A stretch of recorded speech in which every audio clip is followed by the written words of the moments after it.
अब आ रही है मेरी आवाज़? माइक बंद था, सॉरी। मेरी आवाज़ आ रही है तो बताओ एक बार। माइक बंद था।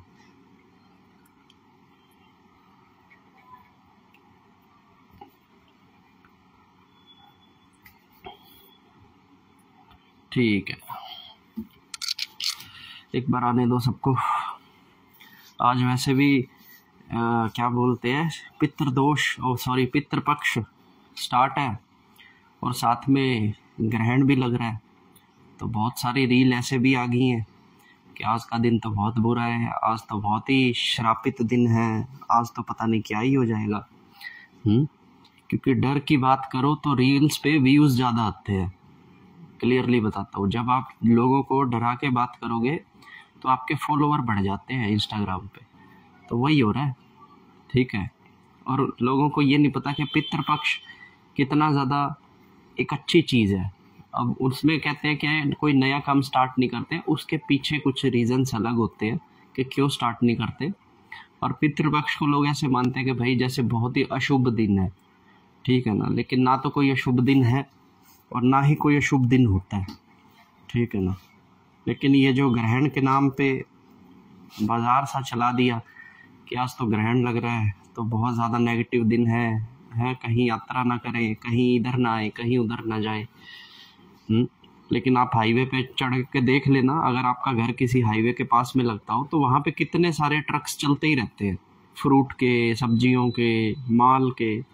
तो वो लोग भी तो चल ही रहे हैं ना, है ना। लेकिन हम लोगों को कैसे डरा दिया जाता है कि इस तरह से ना करे, उस तरह से ना करे, ग्रहण है तो पता नहीं क्या ही हो जाएगा, है ना। साथ में पितृपक्ष है तो और नेगेटिव बना देते हैं उसको। लेकिन हमको ये नहीं पता कि पितृपक्ष एक ऐसा पक्ष है जिसके अंदर हम सबसे ज़्यादा मटेरियल बेनिफिट्स ले सकते हैं, ठीक है ना। क्योंकि हमारे जीवन के अंदर जितनी भी समस्याएं चल रही हैं, वो चाहे आपके शादी ब्याह की हो, वो चाहे आपके कारोबार की हो, व्यापार की हो, पैसे की हो, घर में कलेश की हो, ठीक है ना, या फिर किसी मटेरियल चीज़ को आप पाना चाहते हो, तो वो सारी चीज़ें आपकी पितृपक्ष के अंदर ही आप पूरी कर सकते हो।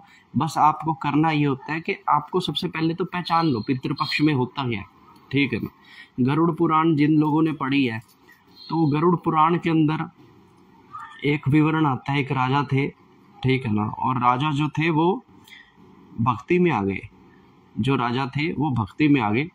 तो भक्ति में आने के बाद उन्होंने तो अपना राजपाट छोड़ दिया, उन्होंने तो कह दिया भैया मैं तो भक्ति में आ गया हूँ, मेरा तो जीवन ऐसे है, ठीक है। तो फिर बाद में क्या हुआ कि जब वो भक्ति में आ गए तो एक दिन वो जंगल के अंदर थे। तो जंगल के अंदर उन्होंने देखा, किसी ने उनको बताया कि आप भक्ति में आ गए हो, आप सब कुछ छोड़ गए हो, आप विवाह नहीं कर रहे हो, तो इससे आपका वंश आगे कैसे बढ़ेगा, ठीक है ना। अब वंश उनका आगे नहीं बढ़ेगा तो उसको क्या होता है कि वो कहता है कि चलो एक काम करो, आप एक साधना करके देखो। उस साधना के बाद देखो, उन्होंने भी उसको साधना बताई, मैं बताऊंगा राजा कौन से थे। तो उन्होंने भी उसको साधना बताई। तो साधना जब बताई उन्होंने, जब साधना की, तो जब उनकी साधना पूरी हुई तो उनके सामने कई सारी दिव्य आत्माएं खड़ी थी, जिसमें से एक उस राजा के पिता भी थे, ठीक है ना। तो जब राजा ने अपने पिता को और उनके पीछे कई सारी आत्माओं को देखा तो उन्होंने पूछा कि ये कौन है ये सारे लोग। तो उसके पिता थे, वो सिर्फ अपने पिता को जानता था, अपने दादा को जानता था, लेकिन जो दूसरी आत्माएं खड़ी थी उनमें से वो किसी को भी नहीं जानता था। जैसे हम नहीं जानते हमारे परदादा को, है ना, परदादा को, तो वो किसी को भी नहीं जानता था। तो उसने पूछा कि पिताजी ये सब कौन है और आप मेरे सामने कैसे आए। तब उन्होंने कहा कि भाई हम तुम्हारे पूर्वज लगते हैं, हम तुम्हारे पितृ लगते हैं, ठीक है। और हम लोग अपने मतलब के उद्धार करने के लिए अपनी संतानों के अर्पण तर्पण पे निर्भर करते हैं। तो संतानों का कर्तव्य बनता है कि वो पितृपक्ष में जो पितरों का अर्पण तर्पण करें, क्योंकि ऐसा ना करने पर उनको कभी गति की प्राप्ति नहीं होती, ठीक है ना। अगर आज हम अपने माता पिता का, अपने दादा दादी का, या फिर हमारे कुल के जितने भी बड़े हैं, है ना, हम तो सिर्फ 2-4 लोगों को जानते हैं। हमारे चाचा को जान लेंगे, हमारे तायाश्री होंगे उनको जान लेंगे, हमारे दादा को जान लेंगे, दादा के भाई को जान लेंगे। लेकिन दादा के ऊपर जो उनके पिता थे, उनके भाई थे, उनके जो कुल थे, उनका हमें किसी को भी नहीं पता होता। लेकिन वो सब के सब हमारे एक ही कुल के, एक ही स्ट्रीम लाइन के पत्ते हैं, है ना। जैसे एक पेड़ के अंदर कई सारे पत्ते हैं तो उन सब का संबंध उस पेड़ के तने से होता है। तो इसी तरह से आप भी सिर्फ एक पत्ते हो जिसका संबंध एक ट्री से आता है। ठीक है, और आप रिस्पॉन्सिबल हो उस पूरे वृक्ष के लिए, ठीक है ना। तो जो पितृपक्ष होता है, पितृपक्ष, पितृ जो होते हैं पितृलोक से आते हैं, पितृपक्ष के अंदर जो पितृ होते हैं ये पितृलोक से धरती की तरफ आते हैं, ठीक है। और पितृलोक का स्थान गरुड़ पुराण में देवताओं से भी ऊपर बताया गया है। अब आप इस चीज को एक बार सोच के देखो कि एक ऐसे स्थान जहाँ पे राजा इंद्र बैठते हैं, जहाँ पे सूर्य देव, चंद्र देव, वायु देव, जल देव, शनि देव, ये सब जिस मंडली में बैठते हैं, जहाँ पे उनके गुरु जो है गुरु बैठते हैं, है ना, बृहस्पति गुरु है जो, वो उनके गुरु जहाँ पे बैठते हैं, जहाँ पे उनकी वो वाटिका है, जहाँ पे उनकी कामधेनु गाय है ना, हम बोलते हैं जिसको स्वर्ग, जिसके पीछे आपने 100 लड़ाइयां सुनी है। सोचिए स्वर्ग लोक से भी ऊपर पितृलोक का स्थान बताया गया।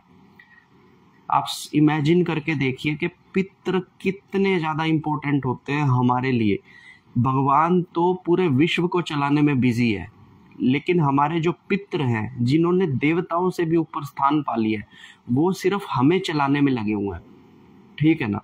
तो अगर हमें कोई मटीरियलिस्टिक चीज चाहिए तो मैं भगवान से मांगूंगा या अपने पितरों से मांगूंगा, क्योंकि भगवान तो कह देगा कि भाई मैंने तो पूरी दुनिया को चलाना है, वो तो सुनेगा ही लेट, लेकिन हमारे जो पितृ होंगे वो तुरंत पैर पे सुनेंगे, क्योंकि हमारा उनसे एक ब्लड रिलेशन है। हमारे द्वारा किए गए अर्पण तर्पण उसे अभी भी जाते हैं। ये बात है कि अलग है कि हमें नहीं पता इस बात का, है ना। तो पितृ पक्ष कोई बुरा पक्ष नहीं है जिसको आपने बिल्कुल सर पे चढ़ा दिया कि पूर्णिमा पे चंद्र ग्रहण लग गया। पूर्णिमा पे चंद्र ग्रहण लग गया वो एक अलग कॉन्सेप्ट है, पितृपक्ष लगा वो एक अलग कॉन्सेप्ट है। और मैं तो कहता हूं कि अगर पितृपक्ष आपका लगा है, चंद्र ग्रहण से पहले ही पितृपक्ष अगर लग गया है, तो कहीं ना कहीं आपकी सेफ्टी धरती पे पहले ही आ गई है ना। आपके पितृ आपकी रक्षा करने के लिए पहले ही आ गए, तो फिर डरना किस चीज का। चंद्र ग्रहण पे नेगेटिविटी बढ़ जाएगी, तो आपके पितृ जब आए हैं, और ये कोई नॉर्मल पितृ नहीं है, देवताओं के जितने ताकतवर होते हैं, पितृपक्ष में जो हमारे घर पे पितृ आते हैं वो देवताओं से भी अधिक शक्ति रखते हैं, ठीक है ना। तो ये मत समझना कि पितृपक्ष है कोई शुभ काम शुरू नहीं करना, तो इसको तुम लाइटली मत ले लेना कि भैया हमारे पितृ तो बहुत अशुभ है। पितरों ने ही आपको चला रखा है, आपको एंट्री जो करवाई है आपके परिवार में, आज आपकी जो माता बनी है, जो पिता बने हैं, है ना, जिस कुल का तुम सरनेम लेके घूम रहे हो, तुम्हारी आत्मा की एंट्री पितरों ने ही करवाई है, ठीक है ना। और ये बात सच है जो सूर्या कह रहा है कि कुछ पितरों का हमारे कुल में बार बार आना होता है। जैसे मैं मेरे इस कुल के अंदर, मैं बार बार इसी कुल के अंदर आता हूँ, इस कुल की लीड को मैं चलाता हूँ, तो ये मुझे पता है, ठीक है ना। तो इस तरह से कई लोग हैं जो अपने कुल के रिस्पॉन्सिबल होते हैं। अब बात आती है कि जो मैंने वीडियोस यूट्यूब पे बनाई थी, आप सारों ने सुनी होगी, मैंने पितृदोष को उतारने के लिए इन 15 दिनों का विशेष महत्व बताया, ठीक है ना। मैंने ये बताया कि अगर आपको पितृदोष, कोई पंडित या कोई भगत, कोई बाबा बोलता है कि आपको पितृदोष है, अगर आपकी कुंडली के अंदर सूर्य के साथ राहु केतु आके बैठ जाते हैं, तो ये पितृदोष को दिखाता है। और मैंने आपको यही समझाया कि इस पितृदोष को उतारने के अगर कोई सबसे ज्यादा ताकतवर दिन है तो यही 15 दिन है। इन 15 दिनों की मेहनत आपकी 1 साल की मेहनत के बराबर है। अगर आप सच में अपने जीवन में किसी कलेश से दुखी हैं, कोई बीमारी है, आपके मेडिकल एक्सपेंसेस ज़्यादा है, आपके घर में कलेश रहता है, आपकी शादी नहीं हो रही, आपके बच्चे नहीं हो रहे, ये सारी चीज़ें जो आपके घर में चल रही हैं, इन सब की काट इसी 15 दिन के अंदर आप लोग कर सकते हो, ठीक है ना। भगवान के आगे आप 2 साल हाथ जोड़ोगे, पितरों के आगे सिर्फ 15 दिन हाथ जोड़ लेना, सेम काम होगा आपका। क्योंकि मटीरियलिस्टिक चीज़ें ये पितरों के हाथ में है। कुछ कुल अमीर कुल है, जैसे आपने देखा होगा कि टाटा का लगा लो, अंबानी के लगा लो। अंबानी अमीर है, अंबानी के पिता भी अमीर ही थे अपने समय में, ठीक है ना। अंबानी भी अमीर है, आगे अंबानी की संतान भी अमीर ही रहेगी, ठीक है ना। तो वो जो कुल है, उस कुल में जितना भी मटीरियलिस्टिक आ रहा है, वो लोग कंपनीज पे कंपनीज खोल रहे हैं, जमीनों पे जमीनें खरीद रहे हैं, उनके शेयर मार्केट में उनकी कंपनियां ऊपर चढ़ रही है। ये सारे काम कौन कर रहा है बैठ के? आपको लगता है कि वो अकेला मुकेश अंबानी बैठ के ये काम कर रहा है? ये सब उनके पितरों की गाइडेंस है। नहीं तो उनके व्यापारों को नजर क्यों नहीं लग जाती? नहीं तो उनके काम धंधे चौपट क्यों नहीं हो जाते? नहीं तो उनके घर में पति पत्नी के कलेशों से उनके वो सब क्यों नहीं होता? क्योंकि वो लोग उस स्ट्रीम पे चलते हैं जहाँ पे उनकी स्ट्रीम पितर उनके चला रहे हैं। तो इसीलिए उन लोगों के घरों में ये सब झंझट नहीं होते जो हमारे घरों में होते हैं। उनके घर के अंदर ही पता नहीं कितने हजार तो स्टाफ है नौकरों का, तो ये जो लविशनेस मेंटेन करके चल रहे हैं, ये लविशनेस कौन मेंटेन कर रहे हैं? ये पितर मेंटेन कर रहे हैं, भगवान नहीं कर रहा, माता लक्ष्मी नहीं कर रही। ठीक है ना। मैं थोड़ा सा लेट हो गया बिल्कुल गुरुजी, असी टाइम पर लाइव आए हो, मुझे काम है घर में। मैं गुरुजी मॉर्निंग से वेट कर रहा था आपकी, कब लाइव आओगे? देखो मैं थोड़ा सा आपको बता दूं, आज मैं विशेष रूप से बैठा था ध्यान में, और ध्यान में जाने के बाद मुझे वापस आने का एक्चुअल में पता नहीं लगता कि कब मुझे वापस आना है, क्योंकि कुछ चीज़ें जो नॉलेज होती है, ये जितनी भी नॉलेज होती है ना, अब देखिए एंसिस्टर्स आपके आएंगे तो एंसिस्टर्स तो मेरे भी आए हैं ना घर में, हाँ, तो मुझे स्वागत तो करना है ना मेरे एंसिस्टर्स का। तो जैसे मैंने स्वागत किया आज बैठ के, मैंने ध्यान में उनकी तरंगों को अपने अंदर लिया, मैंने अपनी एनर्जी को पितरों की एनर्जी से कनेक्ट जब आज किया, तो आप भी ये लोग कीजिए। 15 दिन के अंदर आप बात करने की कोशिश तो कीजिए, आपके पितर आपको सारी बातें बताएंगे, आपके पितर आपको सारे उपाय देंगे। आपके घर में समस्या चल क्या रही है, आपको किसने बांध रखा है, किसने विवश किया है आपको कि आप सफल ना हो, कौन सी ऐसी चीज है आपके घर में जो आपके घर में कलेश करवाती है, कौन सी ऐसी चीज है आपके घर में जो आपको नौकरी नहीं लगने देती, आपको व्यापार नहीं चलने देती, आपकी दुकान पे कमाई रोकती है, आपकी पत्नी से लड़ाई करवा देती है, आपके बच्चों को अश्लील विचार देती है, आपको अश्लील विचार देती है कौन सी ये ताकत? आप जब कनेक्ट करेंगे पितरों से, तब आपके सामने ये सारी चीजें आ जाएंगी। समझ रहे हो? तो आज का दिन विशेष था, तो जब मैं सुबह ध्यान पे मैं बैठा, उसी टाइम पे था जिस टाइम पे मैं बैठता हूँ, लेकिन जब बैठ गया तो आज मेरा उठने में देर हो गई मुझे, और मुझे उठने के बाद पता लगता है कि मैं कितनी देर तक बैठा था। मुझे बीच में बिल्कुल भी ऐसा आइडिया नहीं आता, क्योंकि मैं पूरी तरंगों के अंदर होता हूँ, मुझे पता नहीं लगता। बट फिर भी मैंने एक शेड्यूल कर रखा है कि संडे को मुझे लाइव आना ही आना है, क्योंकि कई सारे लोगों के क्वेश्चन होते हैं, वो संडे के बेस्ट दिन है, लोग भी फ्री होते हैं संडे को। अब कुछ कहते हैं कि आप रात को आ जाया करो, तो देखो मुझे सूट नहीं करता रात को लाइव आना, मैं एक साधक हूँ, ठीक है ना, मुझे जाप भी करने होते हैं, मुझे ध्यान में भी जाना होता है, और रात एक ऐसी चीज होती है जहाँ पे आप एक ऐसा प्रोसेस कर सकते हो कि आप अपने मंत्र जाप को बढ़ा लो, ठीक है ना। तो कभी कभी मुझे भी करना पड़ता है, मैं अपने लिए भी कई बार कपूर विधि करता हूँ, ऐसा नहीं है कि मैं दूसरों को कपूर विधि देता हूँ, मैं खुद से भी कपूर विधि करता हूँ, ठीक है ना। ये सारी बातें आज मैंने आपको बताई पितरों के बारे में। बाकी और कुछ इन्फॉर्मेशन होगी तो बेशक मैंने 2 वीडियोस डाल दी हैं यूट्यूब के अंदर, लेटेस्ट मेरी लास्ट 2 वीडियोस आप देख लेना, है ना। उसमें दोनों वीडियो मैंने पितृ दोष को हटाने के लिए डाली है, पितृ पक्ष के लिए डाली है, तो वो 2 वीडियो आप देख लेना, आपको मैक्सिमम चीजें उसमें कवर हो जाएंगी, ठीक है। ये तो रही पहली बात, जिसको अब एक साइड में करते हैं, इसके बारे में अब कोई क्वेश्चन आएगा तो ही बात करेंगे। दूसरी जो सबसे विशेष चीज है जिसके बारे में अफवाहें भी फैलाई जा रही हैं, ठीक है ना, वो है चंद्रमा पे। चंद्रमा मतलब कि लूनर एक्लिप्स आज लगने जा रहा है, ठीक है ना।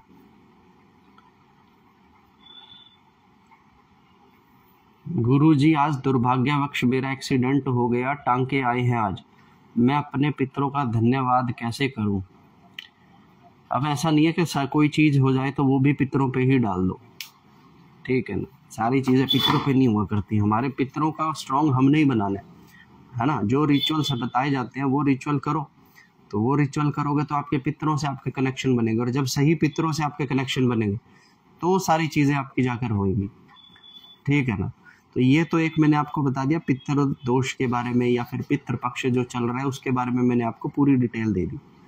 दूसरी एक चीज बता देता हूँ चंद्र ग्रहण के बारे में।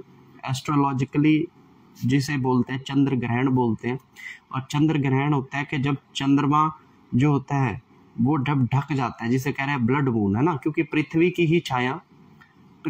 ही छाया जब मून पे पड़ेगी तो मून ढक जाएगा, और जो रोशनी होगी उसकी वजह से वो लाल रंग का दिखने लगता है। ऐसा नहीं है कि वो ब्लडी हो जाता है, दिखता है कि वो रेड हो गया, खून से सन गया जैसे, है ना, रेड एक्लिप्स बोलते हैं जिसको। तो इस चीज के प्रभाव क्या होंगे, ये चीज किस तरह से आपको इफेक्ट करेगी, किसे नहीं करेगी, ये सबसे पहले जान लो। किसी भी अफवाह के ऊपर जाने से पहले आप पहले पता लगाओ कि चीजें होती क्या है, ठीक है ना। अब चंद्रमा क्या होता है? चंद्रमा को माँ का कारक माना जाता है ना। जब हम बचपन में थे तो एक लाइन सुनी होगी कि चंदा मामा दूर के। चंदा मामा ही क्यों, चंदा ताया या चंदा चाचा क्यों नहीं? समझ रहे हो मेरी बात? क्योंकि एस्ट्रोलॉजी के अंदर चंदा मामा दूर के मतलब चंद्रमा को हमारे मातृ पक्ष के साथ, हमारी माता के मायके के साथ जोड़ के देखा जाता है, ठीक है ना। अगर मेरा चंद्रमा खराब है तो मेरे नानके में मेरे रिश्ते खराब रहेंगे, ठीक है। और अगर मेरा जो है चंद्रमा अच्छा है तो मेरे नानके में, मेरे मौसा से, मेरी मौसी जी से, मेरे मामा से, मेरी मामी से, इनके साथ, इनके बच्चों के साथ मेरे रिश्ते अच्छे रहेंगे। तो जो माँ का नेतृत्व कर रहा है, ठीक है, वो चंद्रमा है। और जो हमारे पिता का, हमारे चाचा का, हमारे ताऊ का जो नेतृत्व करता है एस्ट्रोलॉजी के अंदर, वो सूर्य होता है। तो जब भी सूर्य और चंद्रमा पे ग्रहण लगते हैं तो हमारे कुछ रिश्ते उस पक्ष के खराब हो जाते हैं। सूर्य लगा तो पिता पक्ष से कुछ खराब हो जाएगा, ठीक है। चंद्रमा लगा तो चंद्र पक्ष से कुछ खराब हो जाता है, ठीक है ना। तो चंद्रमा हमारी माता का कारक है, चंद्रमा हमारे मन का भी कारक है। जिन लोगों के मन बहुत निर्मल है उनका चंद्र अच्छी अवस्था के अंदर बैठा है, ठीक है। और जिन लोगों के मन पे ही काबू नहीं है, जो मन में ही साजिशें करके अपने चंद्र को खराब कर लेते हैं, जो मन में के अंदर ही मलिनता रखते हैं, जिनको हर वक्त गंदे भाव आते हैं, एंजाइटी आती है, डिप्रेशन आती है, ये उनके चंद्रमा के खराब होने की वजह से है, ठीक है ना। तो जिस आत्मा का चंद्रमा खराब है उसके ऊपर इस चीज के बहुत नेगेटिव इफेक्ट होते हैं, ठीक है। अब हाल फिलहाल में जितने भी लोग हैं और जितने भी लोगों की कुंडली के अंदर चंद्रमा विशेष रूप से किसी ऐसे घर में है जहां से वो आपकी रक्षा कर रहा है, तो जब उस पे ग्रहण लगेगा तो चंद्रमा आपकी रक्षा करने में थोड़ा सा असफल हो जाएगा। और परिणाम स्वरूप आपकी कुंडली के अंदर जो घर अभी तक चंद्रमा की वजह से बचा था, वहां पे अब चंद्रमा की आर्मी को पीछे खींच लिया जाएगा और कुछ समय तक उस घर के जो भी फल होंगे वहां पे आपको प्रॉब्लम आएगी, ठीक है ना। जैसे फॉर सपोज मान लीजिए कि चंद्रमा आपकी कुंडली में पहले घर के अंदर ही बैठा है। एक एग्जांपल दे रहा हूं ताकि आप लोग समझ जाएं, उसके बाद आप सब लोग अपनी अपनी कुंडली के अंदर अपना चंद्रमा देख लीजिएगा, ठीक है ना। चंद्रमा आपकी कुंडली के जिस घर में बैठा है, मैं एग्जांपल के तौर पे मानता हूं कि चंद्रमा आपके लग्न की पहली घर के अंदर बैठा है, ठीक है। तो सबसे पहले चंद्रमा आपका लग्नेश है, ठीक है। He is the king of your लग्न चार्ट, वो राजा है। तो राजा अगर कौन है, अब चंद्रमा क्या है, देवता राजा है, ठीक है। चंद्रमा देवता ग्रहों में से आता है, तो चंद्र है देवता। तो पहली बात तो आपकी जो कुंडली होगी वो होगी देव कुंडली, आप देवगण के कहलाए जाओगे। लेकिन वहीं पे अगर कोई राक्षस मतलब ग्रह आपका लग्नेश बन जाता है तो आपका राक्षस कुल बन जाता है, फिर आप राक्षस ग्रह के कहलाए जाते हो, ठीक है ना। तो इस तरह से जब पहले लगन के अंदर अगर आपका चंद्रमा है और वो विशेष रूप से पीड़ित है या उसको किसी की समस्या है, तो आज जो ग्रहण लगेगा, आज ग्रहण के बाद आपकी मानसिक क्षमता कम होने लगेगी, ये ओवर थिंकिंग की तरफ ज्यादा जाएगा, ये सही डिसीजन लेने की तरफ कम जाएगा, ठीक है। इसको एंजाइटी होगी, इसको रात को नींद नहीं आएगी आपको। रात को जब आप सैड गाने सुनोगे तो आप सैड गाने ही सुनते रहोगे, आपका मन बिना बात के खराब हो जाएगा, ठीक है ना। तो ये खराब चंद्रमा के कुछ सिम्टम्स है जो आपके ऊपर इस समय मैं बता रहा हूँ, ठीक है। कोई भी काम करोगे अच्छा तो उसके अंदर आपको डर लगेगा, आपको ऐसा लगेगा कि मैं कोई भी काम कर रहा हूँ कहीं ये मेरा काम बिगड़ ना जाए। अगर कोई आप काम ऐसा करोगे जो गलत होगा वो आपका सही से होगा, जहाँ पे आपको नुकसान लगना है ना। जहाँ पे मैं कहूँ कि चलो यार एक काम करते हैं, आज मेरे पास सट्टे का नंबर है, चल आज ये सट्टे के नंबर पे पैसा लगा दे, अब आपका मन है ना वहां पे गवाही देगा कि लगा दे लगा दे लगा दे, और आप सोचोगे कि यार मेरा तो मन भी आज अंदर से कह रहा है, क्योंकि मैं तो अपनी इंट्यूशन की सुनता हूँ। तो यहाँ पे आपकी इंट्यूशन चंद्र ने 2 मिनट के अंदर बिगाड़ दी, ठीक है। और आप वो सट्टे का नंबर लगा देंगे और डेफिनेटली आप हारेंगे ही हारेंगे, और उसके बाद आपका मन 4 गुना ज्यादा खराब होएगा। फिर आप गुस्से में जाके 2-4 लोगों को फोन करेंगे कि भैया मैं तो पैसे हार गया, मेरा तो सारा समय बुरा चल रहा है, मेरा तो ये समय चल रहा है, मेरा तो वो समय चल रहा है। फिर आप कोई बाबा ढूंढोगे, कोई एस्ट्रोलॉजर ढूंढोगे, बोलोगे यार उसका कोई आता पता बताओ मेरे को, मेरा तो समय खराब है। तो क्योंकि आप तंग आ गए अपनी चीजों से, और वो तंग क्यों आ गए, क्योंकि आपके मन ने आपको धोखा दे दिया। अगर आपका मन थोड़ा सा सजग होता इस चीज के अंदर तो वो कहता कि सट्टा चाहे जितना मर्जी अच्छा हो जाए, चाहे हम 100 रुपया जीते, चाहे 100 लाख रुपया जीते, उसके बावजूद भी हमारे लिए सट्टा कभी अच्छी चीज नहीं रहेगी। समझ गए मेरी बात। तो ये जो चंद्र है ये हमारे मेंटल कॉन्सेप्ट के ऊपर 100% बेस करता है। हमारे चंद्र के अंदर, चंद्र से क्या होता है, एक और चीज में मैं आपको बता देता हूँ कि चंद्र कैसे डिप्रेशन एंजाइटी को लेके आता है, ठीक है। हमारे शरीर है, जो साइंस कहती है कि हमारे शरीर के अंदर 70% तक पानी है, ठीक है, ये जो हमारा शरीर है इसके अंदर 70% पानी बताया जाता है, और ये जो 70% पानी है, ठीक है, ये चंद्रमा से 100% इम्पैक्टेड होता है। जो लोग समुद्र के किनारे रहते हैं वो देखेंगे कि जो होती है, जब पूर्णिमा होती है तो हाई टाइड्स आती हैं, है ना, जिसे हम हिंदी के अंदर ज्वार भाटा भी कहते हैं। तो वो किस वजह से आती है? चंद्रमा के पूरे और ना पूरे होने की वजह से। तो जब कभी पूर्णिमा आने वाली होती है, शुक्ल पक्ष में जब पूर्णिमा की तरफ आते हैं, तो चंद्रमा पानी को मैग्नेट की तरह खींचता है, जिसकी वजह से क्या होता है कि गुरुजी अभी तो घर में बहुत काम है, फिर थोड़ा करीब 12 बजे, जिसकी वजह से क्या होता है कि चंद्रमा मैग्नेट की तरह पानी खींचता है, तो उस दिन हाई टाइड आती है रात को, है ना। और जब क्या होता है कि अमावस होती है तो जो लहरें होती है वो पीछे चली जाती है, समुद्र का पानी पीछे चला जाता है, जैसे किसी ने गड्ढा करके खींच लिया हो मोटर से पानी, ठीक है ना। तो जो समुद्र के किनारे रहने वाले लोग हैं वो लोग इस चीज को जानते होंगे। अब देखो, चंद्रमा से इतना बड़ा समुद्र का पानी अगर खींच रहा है तो हमारे अंदर भी तो पानी है, तो क्या उसके ऊपर हमारे इम्पैक्ट नहीं पड़ेगा? ठीक है ना। अब हमारे अंदर कितने तत्व होते हैं? 5 तत्व, ठीक है। 5 तत्व कौन कौन से होते हैं?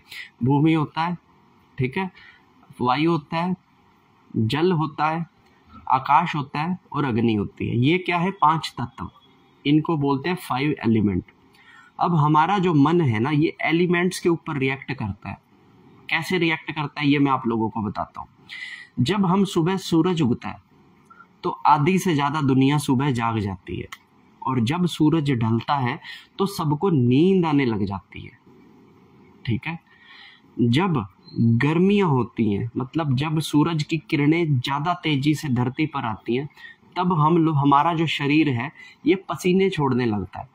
और जब सर्दियां आ जाती हैं, जब सूर्य हमसे दूर चला जाता है, तब हमारा शरीर अपने आप को गर्म करने के लिए स्वेटर के अंदर, है ना, हीट छोड़ता है। तो ऐसे लगता है जैसे हम गर्म हैं। सर्दियों के अंदर जब आप अपनी जैकेट में हाथ मारोगे तो आप पाओगे कि आप गर्म हो, लेकिन गर्मियों के अंदर जब आप अपनी कमीज में हाथ मारोगे तो आप पाओगे कि आपकी बॉडी ठंडी है। तो हमारी ये पूरी बॉडी किस चीज पे रिएक्ट कर रही है? केवल एक सूर्य पे, ठीक है, सूर्य पे रिएक्ट कर रही है। तो हमारे अंदर जितने भी एलिमेंट होते हैं ये सब अलग अलग तरीके से रिएक्ट करते हैं, हमारी बॉडी इन एलिमेंट्स के ऊपर ही चलती है। अब फॉर एग्जांपल मान लीजिए कि मुझे किसी व्यक्ति को गुस्सा दिलाना है, भयंकर गुस्सा दिलाना है, ठीक है ना, तो मैं सिर्फ उसका फायर एलिमेंट बढ़ा दूंगा। जब उसके अंदर फायर एलिमेंट बढ़ जाएगा तो वो आदमी क्या करेगा? मुझे भी गाली देगा, अपने घर पे भी गाली देगा सबको, है ना, अपने घर पे लड़ेगा और अपने घर पे बच्चों को पीटेगा, क्योंकि उसका मैंने क्या बढ़ा दिया? उसका फायर एलिमेंट बढ़ा दिया। अब अगर मैं उसका फायर एलिमेंट कम कर दूं तो वो कैसा हो जाएगा कि यार मेरा तो काम करने का मन ही नहीं कर रहा, मैं तो यार कमरे से बाहर जाने का मन ही नहीं कर रहा, मैं तो आज यहाँ पे जाना ही नहीं चाहता, मैं तो यार दुकान पे जाने में मुझे आलस आता है। क्यों? फायर एलिमेंट कम हो गया, ठीक है। जब हमारे जल का एलिमेंट बढ़ेगा तो क्या हो जाता है हमारे साथ कि यार मेरा तो कोई भी काम नहीं बना, मैंने तो इतना जीवन जी लिया, मेरे तो कुछ फायदा ही नहीं मिला, लोग इतना इतना कर गए, मैं तो कुछ भी नहीं कर सका जीवन में। इस तरह की बातें हम करने लग गए, है ना, क्योंकि हमारा क्या हो गया? डिप्रेशन बन गया। हमारा फायर तो कम हो गया, जो एक्शन लेने का जो एलिमेंट है वो फायर है। तो फायर जितना अधिक रहेगा आप उतना ही स्ट्रांगली एक्शन लेंगे। तो फायर कम हो गया, जल बढ़ गया। अब आप जल बढ़ने से क्या हो गया? रात को नींद नहीं आ रही आपको, है, कोई सैड गाना या कोई सैड रील देख ली तो आपका मूड खराब हो गया, आपको एंजाइटी हो जा रही है बार बार, आपको डिप्रेशन हो जा रहा है बार बार, गर्लफ्रेंड बनी नहीं अभी तक लेकिन आर्टिफिशियली गाना सुन के गर्लफ्रेंड के लिए रोना भी निकल रहा है। ऐसा है ना, तो क्योंकि हमारा वाटर एलिमेंट जो है वो बढ़ गया। अब कोई भी तत्व अगर बढ़ जाए या एकदम से घट जाए तो हमारी बॉडी, हमारा मन, हमारी एनर्जी उस पर रिएक्ट करती है, ठीक है ना। तो चंद्र की एनर्जी हमारी बॉडी में, पहले तो आप ये पहचान लीजिए। अब होगा क्या? ग्रहण जिन लगने जा रहा है, तो ग्रहण लगने जा रहा है तो होगा क्या, मैं आपको वो बता देता हूँ क्लियर तरीके से, क्योंकि बहुत सारे लोगों को ये 1-2 दिन में जो रील्स डिस्ट्रीब्यूट हुई है ना रील्स पे, तो उसमें मैक्सिमम लोगों ने तो भटका ले, वो तो भटक गए, है ना। तो चंद्र अब ग्रहण लगा रहा है, तो सबसे पहले जिन लोगों की कुंडली में चंद्र पीड़ित है, नीच का है ना, 6ठे, 8वें और 12वें घर के अंदर है, उन लोगों को सबसे ज्यादा इम्पैक्ट आएगा। दोबारा बोलता हूँ, जिन लोगों की कुंडली में चंद्र पीड़ित है, नीच का है, मारक है, बाधक है, प्रबल बाधक है, छठे घर में है, दुश्मन के, मृत्यु के घर में है, 8वें घर में, खर्चे के घर में है, 12वें घर में, ऐसे लोगों को समस्या सबसे ज्यादा उत्पन्न होगी। समझ रहे? अब आप पीड़ित का ना पता लगा पाओ और ऊंच नीच का ना पता लगा पाओ तो चंद्रमा की पोजीशन आप देख लेना, उससे आपका एटलीस्ट छठा घर में है, 8वें घर में है या 12वें घर में, ये आप लोग पता लगा लोगे कि चंद्रमा हमारे कुंडली का किस घर में है। तो जो जिस घर में होगा वहां से आपको नेगेटिव इम्पैक्ट देगा। ठीक है, अगर आपका चंद्रमा पीड़ित है तो मैं आपको सलाह दूंगा कि आप आज से जब तक हमारा पितृपक्ष चल रहा है तब तक आपको प्रतिदिन सुबह जल जो होता है शिवलिंग के पे जो जल चढ़ाते हैं उसके अंदर आप थोड़ा सा दूध डाल लें। उसे कुछ लोग कच्चा दूध भी कहते हैं, कुछ लोग उसे कच्ची लस्सी भी कहते हैं। तो वो आपको नियम से भगवान शिव के ऊपर चढ़ानी है। और उस जल के अंदर अगर आप एक सफेद 2 फूल और डाल लोगे जोड़े में, है ना, 1 फूल नहीं डालना है, 2 सफेद फूल और डाल के फिर शिवलिंग पे चढ़ाओगे तो इससे आपका चंद्र बैलेंस होएगा, क्योंकि चंद्रमा को भगवान शिव ने अपने सर पे धारण कर रखा है। ठीक है, तो जब आप भगवान शिव को सफेद फूल के साथ चंद्र अर्पित करते हैं तो वो भगवान चंद्र के पास भी पहुंचेंगे, और जब चंद्र के पास भी वो पहुंचेंगे तो आपकी कुंडली के अंदर चंद्रमा शांत होंगे। ठीक है, जिससे आपको ये एंजाइटी, डिप्रेशन, ओवर थिंकिंग, रात को नींद ना आना, शक की भावना पैदा होना, कलेश होना, लड़ाई का मन में विचार आना, दुनिया खत्म होगी मेरे लिए, तो ये दुनिया मेरे किसी काम की नहीं रही, ये सारी बातें खत्म हो जाएंगी। सिर्फ शिवलिंग पे कच्चा दूध, लस्सी जो भी बोलते हैं आप, वो चढ़ाने मात्र से। ठीक है, जिन लोगों के कुंडली के अंदर जो है जो चंद्रमा की पोजीशन ऑलरेडी ठीक है, मैं बोलता हूँ, पहले मैंने बोला जिन लोगों की कुंडली में चंद्रमा पीड़ित है ना, अब जिन लोगों की कुंडली में चंद्रमा अपनी सही स्टेज पर है, चंद्रमा की जो पोजीशन है वो सही है, ठीक है ना, तो वो पीड़ित नहीं है, वो आपको फलदायी है ना, वो आपके रोमांस का भी कारक है, तो वो आपके रोमांस को बढ़ा रहा है, आपके प्रेम को बढ़ा रहा है ना। तो ऐसे लोगों को क्या होगा कि जब ये चंद्र ग्रहण लगेगा तो उनका प्रेम कुछ समय के लिए गायब हो जाएगा। ठीक है ना, अब इसके पीछे आप दोष तो नहीं दे सकते कि मैं किसको दोष दूं, लेकिन आपका जो चंद्र है जो आपको बेनिफिट दे रहा था आपके प्रेम में, आपकी मानसिक हालत को सही रखने में, आपके नानके से जो आपके संबंध है उनको सही रखने में, वहां पे थोड़ी सी खटास आ जाएगी। और जब ये खटास आपके आएगी तो इस चीज के प्रभाव आपके आगामी जीवन पर दिखेंगे कुछ समय के लिए। ठीक है ना। एक और चीज मैंने आपको देखा हो तो मैंने एक चीज बताई थी कि 2025 के अंदर पहले ही 2 ग्रहण हमारे लग चुके हैं, अब ये एक और ग्रहण आ गया जिसके बारे में बहुत टाइम से मैं प्रेडिक्शन कर रहा था कि ये जो हमारे ग्रहण है, ठीक है ना, ये ग्रहण हमारे रिश्तों के लिए बहुत ज्यादा खराब है। ठीक है, क्योंकि हमारे जब किसी से प्रेम संबंध होते हैं, वो कोई भी पक्ष हो, तो उसमें हमारे चंद्र का ही कारक माना जाता है प्रेम का। ठीक है, तो जब इस साल की शुरुआत में जब चंद्र ग्रहण लगे थे तो वहां पे क्या हुआ था कि इस चंद्र ग्रहण से एक ऐसी एनर्जी रिलीज हुई थी, ठीक है ना, एक ऐसी डार्क एनर्जी रिलीज हुई थी जिसने के सबसे ज्यादा असर किया जो महिलाओं के साथ में जो पुरुष हैं उनके ऊपर। ठीक है, आप इसमें आपको बहुत सारे ऐसे केसेस दिखे जहां पे एक पति को मार दिया गया, साजिश कर दी गई, है ना। और पहलगाम का जो अटैक हुआ था वहां पे भी जब आतंकवादी आए तो उन्होंने भी देखो लेडीज को नहीं मारा, लेडीज के साथ में अगर कोई आदमी था तो उस पे गोली चलाई, है ना। तो एक एनर्जी जो रिलीज हुई थी जिसकी वजह से आज हमारे घरों के अंदर हमारे पति के साथ, पत्नी के साथ संबंध खराब है। ठीक है ना, 80% संबंध आज की डेट में सिर्फ इस एनर्जी की वजह से खराब है। अब आप बोलेंगे ये एनर्जी कहाँ से बिलोंग करती है, ये चंद्र से बिलोंग करती है। ठीक है, जिसे हम क्या बोलते हैं, ऑक्यूल्ट साइंस भी कहते हैं। ऑक्यूल्ट साइंस की सारी प्रैक्टिसेस चंद्र से बिलोंग करती है।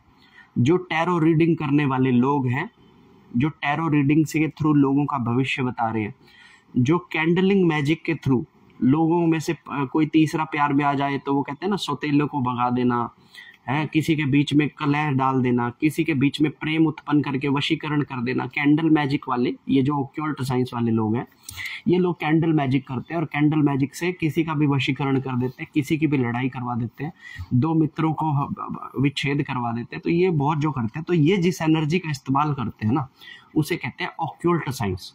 और ऑक्यूल्ट साइंस में बहुत सारी चीजें हैं, आप गूगल पे सर्च करके देखना, उसमें बहुत सारी चीजें आई हुई, ठीक है। अब ऑक्यूल्ट साइंस जो है इसे हमेशा डार्क ही माना जाएगा, ठीक है। ऑक्यूल्ट साइंस हमेशा डार्क साइड को रिप्रेजेंट करती है। ऑक्यूल्ट साइंस हमेशा लूसीफर को रिप्रेजेंट करती है, ठीक है ना। ऑक्यूल्ट साइंस हमेशा गोस्ट एनर्जीज को रिप्रेजेंट करती है। भूत प्रेत, जिन जिन्नात, पिशाच, ब्रह्म राक्षस, ये जितनी भी चीजें आपने सुनी है, चुड़ैलें, है ना, पिछल पैरी, सलेडे, ये जितनी भी खतरनाक डरावनी चीजें, ये सब ऑक्यूल्ट साइंस के थ्रू मूव करती है। ऑक्यूल्ट साइंस एक ऐसी साइंस है जो इन आत्माओं को कई सारे काम पे लगा देती है, ठीक है ना। अब आप एक चीज देखोगे कि हमारे तंत्र के अंदर जो तांत्रिक होते हैं वो किसी का वशीकरण करते हैं, किसी को मारण करते हैं, किसी का उच्चाटन कर देते हैं, किसी का सम्मोहन कर देते हैं, है ना। तो वो जो सारी चीजें कर रहे हैं, तो वो डार्क मटेरियल का इस्तेमाल कर रहे हैं, जैसे मदिरा का इस्तेमाल कर रहे हैं, चिकन का इस्तेमाल कर रहे हैं, मीट का इस्तेमाल कर रहे हैं, है ना। और तो मतलब बहुत सारी ऐसे मलमूत्र, नाक से जो बलगम निकलती है उसका, कान का मैल, है ना, हमारे बाल, हमारे नाखून, इन सब चीजों का इस्तेमाल करते हैं तांत्रिक। तो ये जो सारी चीजें हैं ये किससे बिलोंग करती है? मून पावर से। इसीलिए तंत्र के जितनी भी चीजें की जाती है वो रात्रि के टाइम पे की जाती है, दिन में बैठ के कभी तंत्र नहीं सफल होता, ठीक है ना। और इसके लिए कुछ विशेष दिन ही चुने जाते हैं, या तो पूर्णिमा चुनी जाएगी, या अमावस चुनी जाएगी, या दिवाली, क्योंकि दिवाली सबसे बड़ी वो है, क्या बोलते हैं, सबसे बड़ी अमावस बोला जाता है दिवाली को। होली को सबसे बड़ी पूर्णिमा बोला जाता है। तो चांद की जो पोजीशन है, तंत्र भी उसके ऊपर किया जा रहा है लोगों के ऊपर। तो जो व्यक्ति तांत्रिक है या जो तंत्र करवाना चाहता है या जो करना चाहता है, उसके लिए ये दिन बड़ा विशेष होता है, क्योंकि उसकी एनर्जीज हैं वो दबा के बोलती है ना, चंद्र ग्रहण वाले पे। तो आज पता नहीं कितने लोगों का आज रात को वशीकरण किया जाएगा, कितने लोगों का आज मारण किया जाएगा। आज ही मैंने एक रील देखी, और वो 2 दिन पुरानी रील है।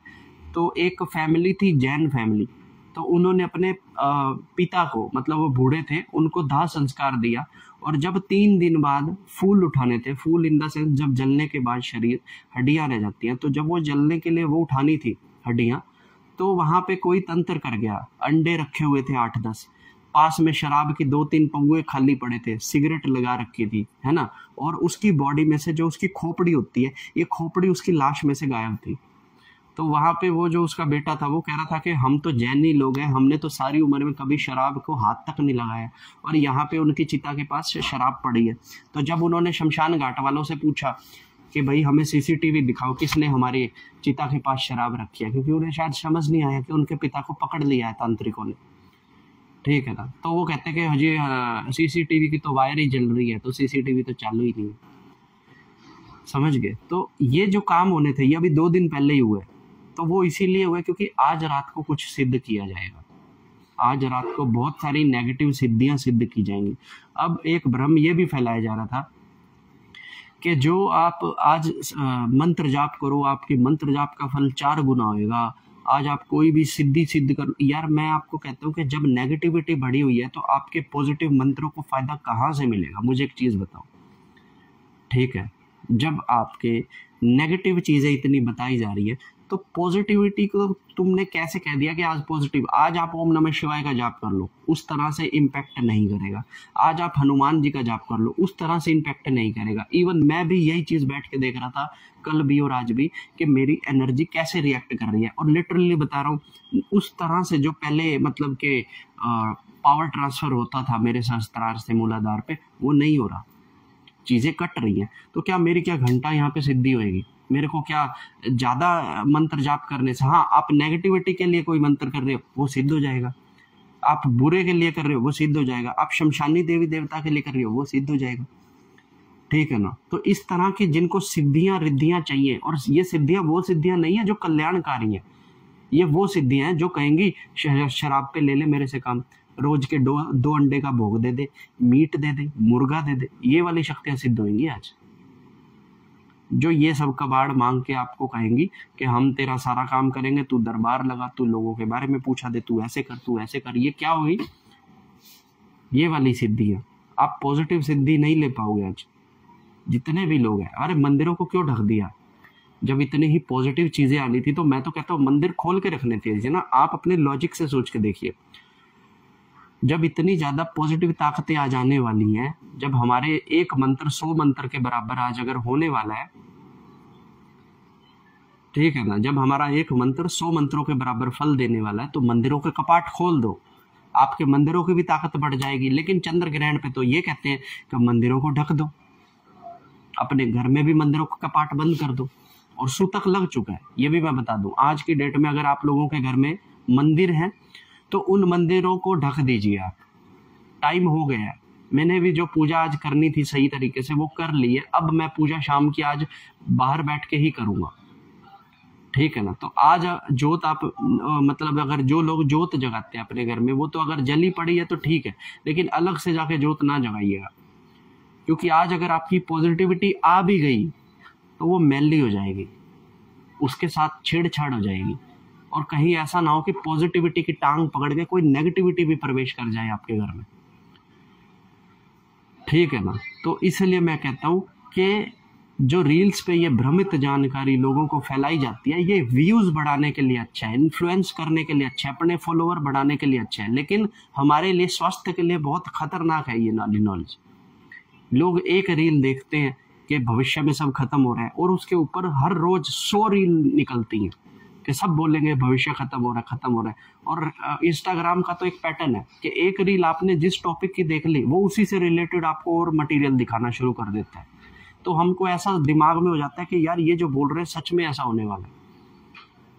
समझ रहे हो मेरी बात? तो ये जो एल्गोरिथम बना के रखी है, ये जो चीजें जिस तरह से स्प्रेड की जाती हैं, इनसे आप बचो, क्योंकि हर जानकारी सच्ची नहीं होती। सूतक तो हो गया, सूतक तो लग चुका है कौशल सोनाली जी, सूतक तो आज लग ली है। अब यहाँ पे अगर आपके घर में मंदिर है तो आप अपने मंदिर का पर्दा ढक दो, अगर मंदिर के कपाट है तो मंदिर का कपाट आप बंद कर दो, क्योंकि सूतक लग चुका है। ग्रहण हालांकि रात को है ना, रात को 2, 2.5, 3 घंटे का ग्रहण है। रात को 9:45 आई थिंक स्टार्ट होने वाला है। अलग अलग जगहों पे अलग अलग है। जो हमारे अरुणाचल वाली साइड है वहाँ पे थोड़ा सा अलग है, मिड जो हरियाणा राजस्थान है वहाँ पे थोड़ा सा अलग है, पाकिस्तान वाली साइड में थोड़ा सा अलग है। प्रेगनेंसी में सूतक काल में सो सकते हैं? नहीं, मैं चाहता हूँ कि आप सब मतलब कि आज जाप करो अपनी सुरक्षा के लिए, अपनी रक्षा के लिए, क्योंकि आज जिन लोगों को प्रेत बाधा है, जिन लोगों के भूत प्रेत है, जिन लोगों के पितृदोष है, ये एकदम से बढ़ेंगे। रात को इनको वही परेशानी होगी जो होली दिवाली पे होती है, ठीक है ना। तो इस तरह से जो चंद्र ग्रहण लग रहा है उसके ऊपर ये विशेष है कि आप लोग आज क्या करो कि अपने मंत्र जाप को करो, लेकिन मंदिर खोल के मत करना। आप मंदिर के बाहर ही एक अगरबत्ती लगा देना, भगवान के नाम की एक अगरबत्ती मंदिर के बाहर लगा देना, और वो मंदिर के बाहर लगाकर ही आप जाप कर लेना, ठीक है ना। आज शाम को मंदिर के अंदर कोई भोग ना रखना। अगर किसी के मंदिर में कोई खाने पीने की चीज पड़ी हो तो मैं कह रहा हूं कि अभी जाकर उसे उठा ले, ठीक है ना। आज घर पे कोई भी खाने पीने की चीज कहीं पे नहीं रखेगा, समझ रहे हो। सिर्फ जो मैंने आपके साउथ साइड में मैंने कहा था कि एक पितरों का दिया लगेगा, उन पितरों के दिए के पास जो रखा है बस वही रखा जाएगा, और कहीं पे कुछ नहीं रखा जाएगा। और आज सबके पितर जितने मैं देख रहा हूँ ना घर के, सबके घर के बाहर पितरों के पहरे लगे हुए हैं। आप चाहे फ्लैट के अंदर रहते हैं मुंबई में, चाहे दिल्ली में, कलकत्ता में, या आपका कोई किसी गली कस्मे के अंदर घर है, आज सबके पितरों के पहरे हैं घरों के बाहर, ठीक है ना। तो अपने घर के बाहर आज गंदगी मत रखना। अपने घर के बाहर आज दोनों तरफ में आप थोड़ा थोड़ा गंगा जल सुबह डालना, और थोड़ा थोड़ा गंगा जल शाम को भी डाल देना, ताकि आपकी जो पितृ शक्ति, आपके जो कुल देवी देवता की शक्ति आपके घर के बाहर खड़ी है, उसका स्नान हो जाए। और स्नान करने से अगर वो मैली भी होती है थोड़ी सी तो वो साफ हो जाती है, ठीक है ना। तो आप सब लोग अपने अपने मंदिरों को अभी जाके ढक दो, और उसके अंदर अगर कोई खाने का भोग जो आपने सुबह भी लगाया था तो वो भोग उठा दो, ठीक है ना। क्योंकि वो भोग उठा के रख दो, कहीं ऐसा ना हो कि कोई नेगेटिविटी आके उस भोग पे टूट पड़े, ठीक है ना। तो ये चंद्र ग्रहण के बारे में मैंने आपको मैक्सिमम जानकारी दे दी। अब मुझे पता है कि विषय बहुत डार्क है और कई लोगों को समझ भी नहीं आया होगा। जो मैं तत्वों की बात कर रहा था, जो मैं शरीर में एनर्जीज की बात कर रहा था, वो कई लोगों को समझ नहीं आई होगी। क्योंकि देखो, ज्योतिष एक बहुत बड़ा विषय है, बट मैं कोशिश करता हूँ कि मैं आसान भाषा में लोगों को ये बात समझाऊं, है ना। मैं आसान भाषा में लोगों को ये चीज बताऊं कि क्या है, किस तरह से है, तो उनको समझ भी आए। तो अगर आप थोड़ा थोड़ा भी मुझसे सीखना शुरू करोगे तो नो डाउट आप कुछ समय में ऐसे हो जाओगे कि फिर आपको किसी एस्ट्रोलॉजर की जरूरत नहीं पड़ेगी, है ना। तो आज जिन लोगों का भी घर में गुस्से का माहौल हो, तो भैया अपने गुस्से को शांत करो। किसी को पैसे ना देना, ना किसी से पैसे लेना। अगर आपके घर के अंदर 12 साल से छोटे बच्चे हैं, है ना, ये वो सुन ले जिनके घरों में 12 साल से छोटे बच्चे हैं, ऐसे छोटे बच्चों को आप घर के अंदर ही रखना, ठीक है ना। कोई उन्हें मतलब कि अगर आप उनसे पूजा पाठ या थोड़ा राम राम हनुमान हनुमान करवा सकते तो वो करवा लेना, उनके लिए अच्छा रहेगा। बच्चों को आज पढ़ने के लिए भी मत कोसना, क्योंकि शिक्षा जो होती है, शिक्षा भी हमारे चंद्र के थ्रू बढ़ती और घटती है, ठीक है ना। क्योंकि हमारे गुरु भी आज कहीं पे जॉब पे लगे हुए हैं, ठीक है ना। देखो, नेगी जी मुझे बोलती है, जसबीर नेगी जी, मॉर्निंग में सपना आया, was fighting with in laws and मिल डेथ। तो वो सारी जो चीजें, क्योंकि पितृ पक्ष लग चुका है, तो आपके पितृ आपके बहुत कुछ इन दिनों के अंदर। सुन लो मेरी बात, एक और बात मैं बता देता हूँ। मैंने एक चीज बीच में इनकम्प्लीट छोड़ दी कि पितृ पक्ष के अंदर अच्छे काम क्यों नहीं करते, एक तो ये चीज कंप्लीट छोड़ दी, ये मैं आपको बताता हूँ, ठीक है। ये पूरी नहीं की मैंने। इन दिनों के अंदर ना आपको बहुत उल्टे सुल्टे सपने आते हैं। अब आप लोग, पता नहीं, शायद आप बड़े शहरों में हो, आपको ना इस चीज़ों पे गौर रहता हो, क्योंकि आपके जीवन थोड़े मुश्किल हो सकते हैं। लेकिन गांव में, देहात के अंदर और जो छोटे कस्बे हैं उनके अंदर जितने भी लोग रहते हैं, उनकी जो लेडीज होती हैं, खास तौर पे जेंट्स को नहीं आते, लेडीज को, इन दिनों के अंदर लेडीज को बहुत उल्टे सुल्टे सपने आते हैं। इन दिनों के अंदर मरे हुए जो लोग मर गए, जैसे जो एक्सपायर हो गया आपका, वो हमेशा दिखेगा आपको, 100% दिखेगा, ठीक है ना। आपके घर में मान लो कोई हत्या हुई थी, किसी का मर्डर हुआ था, किसी का एक्सीडेंट हुआ था, वो तो 100% आपके सपने में आएगा ही आएगा, ठीक है ना। और इन दिनों के अंदर जो सपने आते हैं वो भी अच्छे नहीं आते। निशुंक जी ने मेरे से पूछा क्या कपूर विधि कर सकते हैं आज? बिल्कुल, ये एक और बात मेरी लेके चल लो, आज आप कपूर विधि करना जरूर। जिन लोगों को भी डर हो ना कि उनको कोई नेगेटिविटी है या फिर पितृपक्ष है, ग्रहण है, मैं कहता हूँ आप चंद्र ग्रहण के अंदर भी अपनी जो है ये कपूर विधि कर लेना। कपूर विधि ऐसी विधि है जो आपको लाख टोटकों से बचाने की इकलौती दवा है। जो बड़े बड़े बाबा नहीं कर सके ना, वो मेरी कपूर विधि ने लोगों को करवा दिया, ठीक है ना। मेरे पास ऐसे लोग हैं जिनका किसी बाबा भगत ने उनका टूना टोटका कुछ नहीं काट सके, शमशान के क्रिया, मसाणी छोड़ रखी, काली छोड़ रखी, ऐसे लोगों की समस्या भी जो है, जो कपूर विधि है उससे ठीक हो रही है, ठीक है ना। लेकिन ये एक लंबा प्रोसेस है, तो जैसे जैसे आप चीजों को करते जाओगे, है ना, भोग बंद करके कपूर विधि की, तो जैसे जैसे करते जाओगे तो आज के दिन भी आप कपूर विधि कर सकते हो।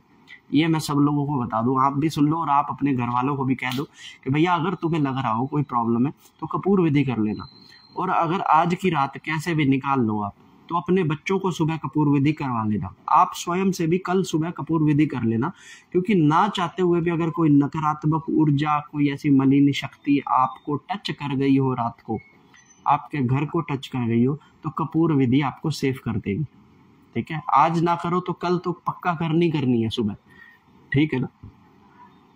तो कपूर विधि हमेशा आपको बचाएगी, कपूर विधि आपको हमेशा सेफ रखेगी। अब एक और बात सुन लो, मैं एक और बार बता दूं कि जब पितृ हमारे इतने अच्छे, मैंने एक्सप्लेन कर दिए कि वो तो पितृलोक से आते हैं, है ना। इन दिनों में जो पितृ आते हैं वो पितृलोक से आते हैं, तो वो हमारे मैक्सिमम काम है जो वो बनवाते हैं, ठीक है। एक बार थोड़ा सा मुझे वेट भी देना, एक मिनट रुक जाओ, अभी बताता हूँ कि पितृपक्ष पे अच्छा काम क्यों नहीं स्टार्ट करते। ये भी गहरी बात है, जब तक आपने गहराई से चीज़ों को नहीं समझा तब तक आप उनके मूल्यों का पता नहीं लगा पाओगे, ठीक है ना। जैसे जब मैं छोटा होता था तो मैं मम्मी से पूछता था कि मम्मी यार एक हमारे यहाँ त्योहार होता है जिसे हम कहते हैं कि बासड़ा बोलते हैं। बासड़ा क्या होता है कि उस दिन मतलब आपको रात को ही चावल बना के रखने पड़ते हैं और वही खाने होते हैं, इस तरीके से होता है। तो मैं पूछा करता था कि मैं यार मम्मी क्यों नहीं खाते, है ना। कि बासी खाना क्यों खाते हैं नेक्स्ट डे, पकाते क्यों नहीं है। जैसे एकादशी पे कहते हैं चावल नहीं बनाते, तो इनके रीज़न क्या है भाई? रीज़न पता होंगे तभी तो आप सारी चीज़ें कर पाओ। तो रीज़न पता होने चाहिए। जब रीज़न पता होंगे तो आप करोगे तो आपको फ़ायदा भी ज़्यादा मिलेगा, ठीक है ना। तो इस तरीके से 1 मिनट दे दो मुझे, बस 1 मिनट दे दो बस। दरअसल कल मुझे बैठे बैठे शेर खा गया कुर्सी पे, तो उसने मेरी टांग को जख्मी कर दिया कल। अब आप सोचोगे कि हरियाणा में शेर कहाँ से आ गए भाई, वो भी शहर के अंदर, वो भी फर्स्ट फ्लोर पे है। तो मैं क्या करूं, आ गया, अब कैसे बताऊं। कहते हैं कि लगनी होती है तो ऊंट पे बैठे व्यक्ति को भी कुत्ता काट जाता है ठीक है ना। तो ये देखो यार, सॉरी मैं बता दूं, ये देखो यार मेरे कल एक्चुअली बैठे बैठे शेर खा गया, कुर्सी पर बैठे बैठे। फीडिंग काओ रोटी घी, बिल्कुल बिल्कुल। 2 मिनट का चैन ले लेते हैं, एक बार क्वेश्चन आंसर भी देख ले। कपूर विधि कैसे करते हैं? रिंकी बंसल को बताओ भाई, कपूर विधि कैसे करते हैं। क्या हुआ गुरुजी? मैं कह तो रहा हूँ, मुझे शेर खा गया कल, कुर्सी पे बैठे बैठे शेर खा गया मुझे। मैं बैठा था कल और बात कर रहा था कहीं, और मुझे बैठे बैठे शेर खा गया। कहते हैं ना, बुरे दिन चलते हैं तो ऊंट पे बैठे व्यक्ति को भी कुत्ता काट लेता है तो मेरे साथ वही हुई कि फर्स्ट फ्लोर पे चढ़ के भी मुझे शेर ने खा लिया।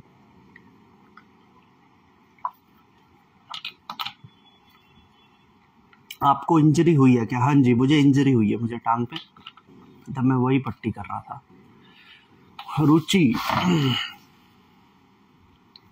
रुचि को कोई एस्ट्रोलॉजर बताओ बढ़िया सा, ताकि रुचि का मन की बात पूरी हो सके। क्योंकि रुचि ने मुझसे भी कई बार पूछ लिया और औरों से भी कई बार पूछ लिया। तो रुचि को कोई अच्छा सा एस्ट्रोलॉजर बताओ जो उसके मन की बात को बता सके, क्योंकि मेरी बात पे शायद रुचि को विश्वास नहीं हो रहा। अब ठीक होगी? बस मैं ठीक हूँ, देखो आपसे बात कर रहा हूँ कितनी अच्छे से। शेर मेरे सपने में बहुत दिखते हैं, मेरे घर में बहुत दिखते हैं। निधि माता रानी का वो है ना तुम्हारे पीछे, इसलिए। आपसे बड़ा एस्ट्रोलॉजी कौन है गुरुजी? अब मैं क्या बताऊं, अब नहीं कईयों को विश्वास होता। वीडियो है देख ली, यूट्यूब पर वीडियो है देख ली, बिल्कुल सही बात है। मैंने रील्स में भी डाली हुई है, 2 वीडियो है मेरी कपूर विधि को लेके। निधि दीदी हाय, ये निधि और रुचि की जोड़ी है मेरे ग्रुप में ना। निधि और रुचि की जोड़ी है, और दोनों ही अपोजिट है ना। दोनों लोग ही, जो निधि अलग बात कहती है मुझे और रुचि मुझे बिल्कुल अलग बात कहती है। निधि कहती है कि मेरी शादी कब होगी है, और रुचि कहते हैं कि मेरी शादी कब टूटेगी, ठीक है ना। तो दोनों की ऐसे एकदम पक्के वाली यारी है, लेकिन दोनों के इशू अलग है। तो मैं कहता हूँ तो तुम आपस में ही समझ लो, ठीक है ना, कि शादी करने से क्या नुकसान हो रहे हैं और शादी ना करके क्या नुकसान हो रहे हैं। तो तुम जब आपस में वार्ता करोगे तो तुम्हें समझ आएगा कि शादी वादी के जो तुम सपने देख रहे हो, ठीक है ना, तो वो भी तुम्हारे ऐसे ही हो जाते हैं। गुरुजी हिमसेल्फ एस्ट्रोलॉजर, साधक, फैमिली फ्रेंड, बिल्कुल। मैं आपको चीजें इतनी तरह से, क्योंकि मैं आपको चीजें इस डीपनेस से मैं चीजें आपको इसलिए बताता हूँ ताकि आपको उन चीजों का अर्थ पता लगे, है ना।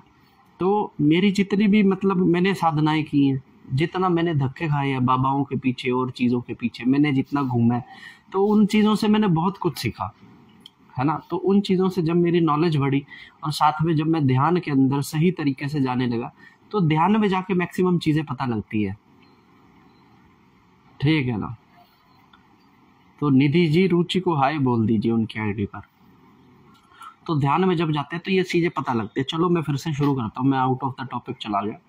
मैंने आप लोगों को ये चीज़ बताई थी, मैं बता देता हूँ कि जो पितृपक्ष में जो हमारे पितृ होते हैं वो पितृलोक से आते हैं, और पितृलोक देवताओं से भी ऊपर है, इंद्र से भी ऊपर, है ना।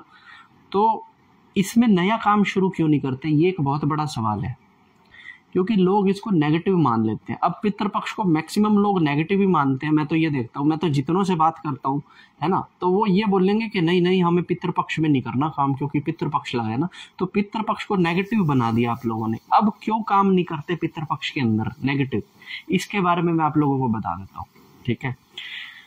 हमारा जो परिवार है, हमारा जो कुल है, फॉर एग्जाम्पल आप मुझे लगा लीजिए, ठीक है। मैंने साधनाएं करके जितनी भी सिद्धियां बनाई, अपनी आत्मा को प्रकाश दिया, अपने पितरों को भी मैंने गति प्रदान की अपनी पूजा पाठ से, है ना। ईश्वर की कृपा मुझसे पहले मेरे पितरों को मिली, क्योंकि मैं उनके ब्लड लाइन में रह के ही साधनाएं कर रहा हूँ, ठीक है। फिर भी कुछ ऐसे मेरे पितृगण हैं जो कि यहाँ पे मतलब अभी है, पृथ्वी लोक पर ही है, जिनकी गति अभी भी नहीं हुई है। तो जब हमारे ऊपर पितृ लोक से अच्छे पितृ आते हैं और हमारे जो यहाँ पे ऊत पितृ, मलिन पितृ, बंधे हुए पितृ, है ना, क्योंकि देखो जिन तांत्रिकों ने प्रेत पकड़ रखे हैं, वो प्रेत भी तो कभी इंसान थे, तो वो जो इंसान थे वो भी तो किसी के घर के लगते थे, समझ रहे हो। जैसे मान लो कि किसी व्यक्ति को मैंने देखा, मैंने कहा कि उसको प्रेत बाधा है, उसे भूत चिपटा हुआ है, उसे चुड़ैल लगी हुई है, उसे उसके पीछे लेडीज प्रेत है, जेंट्स प्रेत है, तो वो जो लेडीज, जेंट्स, भूत, प्रेत, वो भी तो कभी एक्सपायर हुई थी। तो जब वो एक्सपायर हुई थी तो मतलब जन्म हुआ था, तो किसी के घर में जन्म हुआ था ना उसका। तो जब पितरों की पूजा उस घर के लोग करेंगे, तो ये जो प्रेत है, ये यहाँ पे किसी और तांत्रिक ने बांध के बिठा दिया, तो इसके ऊपर कार्रवाई नहीं होगी। जब घर के बड़े पितर आएंगे तो वो ये नहीं सोचेंगे कि भैया जो पितर यहाँ पे फंसे हैं इनको भी किसी तरीके से लेके जाया जाए। तो यहाँ पे किसी तांत्रिक ने अगर किसी प्रेत को पकड़ लिया तो उसे कैसे छुड़वाया जाएगा, समझ रहे हो मेरी बात। तो ये लड़ाई कौन लड़ेगा आपके लिए। अब जैसे फॉर एग्जाम्पल, मैं एक एग्जाम्पल के थ्रू समझाता हूँ। जैसे सपोज करो आपके माता पिता स्कूल में पढ़े थे, ठीक है, स्कूल में पढ़ के वो बड़े हो गए, फिर उनके बच्चे हो गए, आप हो गए, ठीक है। अब आप भी स्कूल में पढ़ने जा रहे हो। अब जब आपके स्कूल की छुट्टी हुई तो मैं आ गया बीच में। मैं कौन हूं, मैं सपोज करो फॉर एग्जाम्पल मैं ही तांत्रिक हूं। अब मैंने क्या किया, मैंने एक बच्चों को पकड़ लिया, मैंने आपको पकड़ लिया। अब मैं आपको घर नहीं जाने दूंगा, मैं कहूंगा कि मैं तुझे उठाकर लेकर जाऊंगा। अब आप वहां पे रोओगे, बिलखोगे, डर के मारे मैं जैसा कहूंगा आप वही करोगे, ठीक है। अब पितृपक्ष में क्या हुआ कि आपके माता पिता स्कूल में आ गए। अब वो देखेंगे कि मेरा बेटा घर क्यों नहीं आया, मेरा बच्चा घर क्यों नहीं आया। वो तो स्कूल गया था तो उसे तो घर आ जाना चाहिए था, मतलब कि उसने तो जन्म लिया था तो उससे तो मर के हमारे पास वापस आना चाहिए था, लेकिन वो आया क्यों नहीं, क्योंकि उसे मैंने पकड़ लिया। तो अब आपके पितर आके किसकी पिटाई करेंगे, मेरी करेंगे। लेकिन अगर मेरे से भी तो लड़ना ही पड़ेगा ना, मेरे साथ भी तो मुक्का लात होएगी ना। अब अगर मैं ताकतवर हूं तो आपके पितर आपको ले जा नहीं पाएंगे घर, समझ गए मेरी बात। आपके पितर आपको घर नहीं ले जा पाएंगे, क्योंकि मैं ताकतवर हूं। मैंने तो रिद्धियां सिद्धियां कर रखी है, मैंने तो भूत प्रेत जिन जिन्नात पकड़े हुए।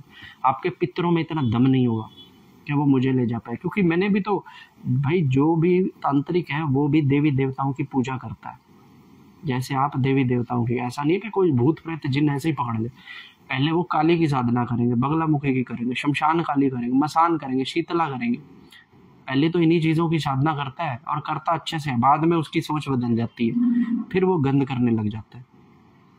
तो बिना भगवान के तो तांत्रिक भी नहीं है। तो फिर वहां पे क्या होगा कि आपके पितर ले जाने में असमर्थ हो जाएंगे। तो ये जो क्लैशेस होते हैं, इस बीच में आप वो पितर जिस कुल से बिलोंग करते हैं उनके कुल के ऊपर भी कई बार नेगेटिविटी आती है, ठीक है ना।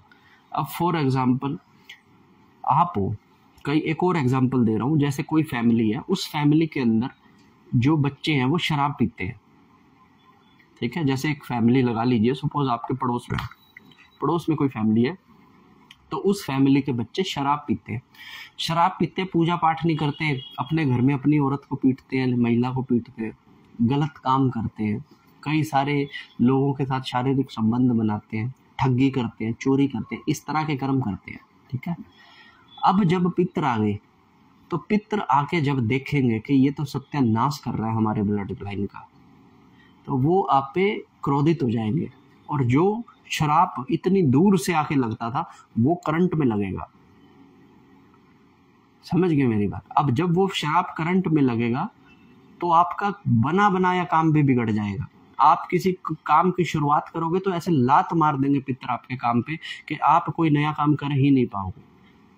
और सिर्फ इस बात के लिए ही कहते हैं कि श्राद्धों के अंदर कभी भी, क्योंकि श्राद्धों के अंदर आपके पितर बहुत ज्यादा एक्टिव होते हैं आपके घर में, तो अगर आप गलत काम कर रहे हो तो वो उस गलत काम की डायरेक्ट सजा दे देंगे, ठीक है ना। अगर आप लगा लीजिए कि कोई सही काम कर रहे हो, तो आप जितने भी काम कर रहे हो, क्योंकि आपके बैकग्राउंड में कई चीजें अटकी पड़ी, आप पितर आके उनको हटाने की कोशिश कर रहे हैं, क्योंकि ऊत पितर भी तो है ना आपके घर, मलिन पितर भी तो है ना। तो ऊपर के पितर, नीचे के पितर, आपका सब सही चल रहा है, ऊपर के पितर नीचे आए, इन नीचे वाले पितरों को बचाने के लिए कि हम इस बार जाएंगे तो हम इनको भी लेकर जाएंगे। अब वो ले जा पाएंगे या नहीं ले जा पाएंगे ये भी डिपेंड करता है। इसलिए जब ये जो भीषण वार हर एक के घर में छिड़ती है इन 15 दिनों के अंदर, इसीलिए कहते हैं कि पितरों की पूजा, कि इन दिनों में मतलब हमें भरसक पितरों की पूजा करनी चाहिए, देवताओं को छोड़कर पितरों की पूजा करनी चाहिए। देवताओं की पूजा में भी कहना चाहिए कि भैया हमारे पितरों को शांति दो, ठीक है ना। और ये जो घर्षण चलता है, क्योंकि देखो वो 15 दिन के लिए ही आए हैं मात्र आपके घर पे, आपके पितर, उसके बाद उन्होंने जाना है। तो वो जितने भी घर हैं, चाहे कोई किराया लेके अमेरिका में रह रहा है, वो अमेरिका में भी जाएंगे। जितनी भी हिंदू फैमिलीज या फिर मुस्लिम फैमिलीज भी हैं, लेकिन अब मुस्लिम और फैमिलियों का तो ब्लड लाइन आगे बिगड़ गया, वो जिन जिनातों में चले गए। लेकिन जो हिंदू फैमिलीज जो आज भी पितृपक्ष को मानती है ना, तो वो क्या करते हैं, अमेरिका में भी अगर कोई रह रहा है तो अमेरिका में भी उसके फ्लैट पे, उसके घर में, वो जहाँ पे भी सड़क पे भी पड़े तो वहाँ पे आपके पितर जाएंगे, और वहाँ जाके आपके पितर आपको देखेंगे आप क्या कर रहे हो, आपकी समस्याएं क्या है, कहीं कोई बीमारी तो नहीं है। अब कुछ लोगों के साथ कैसा होता है कि कुछ लोग बीमार थे बहुत टाइम से, देखने लगा पितृपक्ष में ना बूढ़े मरते बहुत हैं। ये चीज और बता दो, पितृपक्ष में लोग एक्सपायर बहुत होते हैं, और इसका कारण यही होता है। एक्सपायर क्यों रहे हैं, क्योंकि उनके पितर उन्हें ले जाने की कोशिश कर रहे हैं कि यार ये नहीं सही चल रहा, चलो इसे ले जाते हैं साथ में, चलो इसे ले जाते हैं साथ में, ये भी बुढ़ा हो गया, इसे का टाइम खत्म हो गया, चलो इसे ले जाते हैं साथ में। तो पितृपक्ष के अंदर देख लेना बूढ़े बहुत मरते हैं, कहीं पे भी कोई बूढ़ा होगा, कोई बुढ़िया होगी, आपको खबर आ जाएगी, मतलब वो मर गया। पितृपक्ष में ऐसा होता है। और रात को आप सोओगे पितृपक्ष में, हमेशा उल्टे ही सपने चलते हैं, आपका कोई सिर पैर नहीं होता हमारे सपनों का, कभी कोई मरा दिख जाता है, कभी कोई मरा दिख जाता है। तो इस तरह से ये चीजें जो पितृपक्ष में होती हैं, तो भैया जो नॉर्मल माता रानी के लिए मंदिर में जल रखते हैं वो भी उठा लूं क्या अभी? और सूतक के जल आप रख सकते हो, खाने की चीज कोई मत रखने ना। जनरेशनल बीमारी जो होती है उसका क्या करें? जनरेशनल बीमारी देख लो, जैसे मैं आपको कुछ चीज बताता हूँ, कुछ चीजें जनरेशंस में चलती हैं, और ये एक पितृदोष का सबसे बड़ा सिम्टम है। वो कैसे? कई लोग देखे होंगे, कईयों के घर में ना शुगर होती है, शुगर, और वो शुगर जेनेटिकली सबके अंदर आती है। जैसे ही कोई 30 साल का या 25 साल का या 20 साल का या 40 साल का हो जाता है ना, तो उसके शुगर अपने आप हो जाएगी, चाहे वो कुछ भी ना खाता हो, क्योंकि उसके डीएनए में ये बीमारी ऐड हो गई है। अब जब आपके डीएनए में ये बीमारी ऐड हो गई है तो ये पितृदोष ही तो है ना। कई लोगों के हेयर फॉल हो जाता है एक बहुत छोटी उम्र के अंदर, कई लोग गंजे हो गए, इतने गंजे हो गए, समझ रहे हो। और उसके बाप भी ऐसे गंजा हो गया था, उसका भाई भी ऐसे ही गंजा हो गया, उसका दादा भी ऐसे गंजा हो गया, वो भी गंजा हो गया। ये भी डीएनए में ऐड है, जिसे हम कहते हैं ना जेनेटिक्स प्रॉब्लम चलती है किसी फैमिली के अंदर। शुगर है तो सबको शुगर नीचे हो जा रही है, ठीक है ना। तो यही पितृदोष है। इस पितृदोष का निवारण आप कर लीजिए। मेरी वीडियो YouTube पे डाली है, मैंने जो बताया उस पर थोड़ा सा संज्ञान ले लीजिए। मैं कहता हूँ आपको किसी भगत पंडित की जरूरत नहीं पड़ेगी। पंडितों के नाम पे जो चल रहा है वो मैं आपको पहले ही बता चुका हूँ, समझ रहे हो मेरी बात। तो ये भी पितृदोष। तो आपको जेनेटिक्स अगर प्रॉब्लम है, कई ऐसी फैमिली में मैंने देखी है जिनमें शुगर अपने आप ही आ जाता है।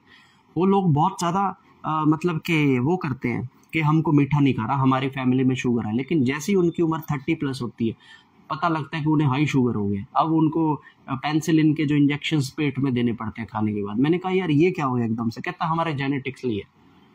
बोला मेरे पिताजी भी लेते थे, मेरे चाचा जी भी लेते थे, मेरे ताऊ जी भी लेते थे, मेरे दादा को भी थी है। तो मैंने कहा यार ये तो फिर तुम्हारे कुल में ही आगे, डीएनए में आगे तेरे बेटों को भी हो जाएगी। बोला हाँ हो जाएगी।